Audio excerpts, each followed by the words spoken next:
At the top for us tonight, officials warn of the dangers of drunk driving and the stiff penalties that people can face if they choose to get behind the wheel after drinking. This, of course, can lead to arrests. It can cost you thousands of dollars and also result in loss of life. Our Brandon Schaff met with local law enforcement today on how they're cracking down on intoxicated drivers this spring break. Brandon. Hey, good evening, Leslie. Well, officials remind us that there is always a safe way to get home, and driving drunk can put yourself and others at risk of injury or worse. And according to 2022 TxDOT data, which they say is the most recently released, well, one person was killed every 7 hours in an alcohol-related crash on Texas roads. If they drink and drive, spring break can end in tragedy.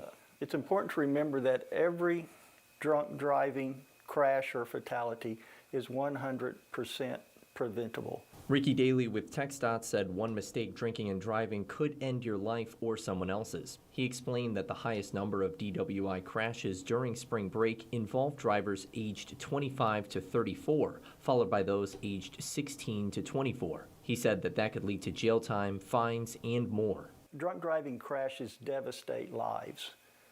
For students, even if you are not killed, it can still have a profound effect on your future. According to Texas DPS Sergeant Rob Mallory, more than half of fatal crashes in Texas involve people that consumed either drugs or alcohol. He said DPS troopers are actively looking for drunk drivers across all coastal Bend counties. We made 8 DWI arrests since last Friday.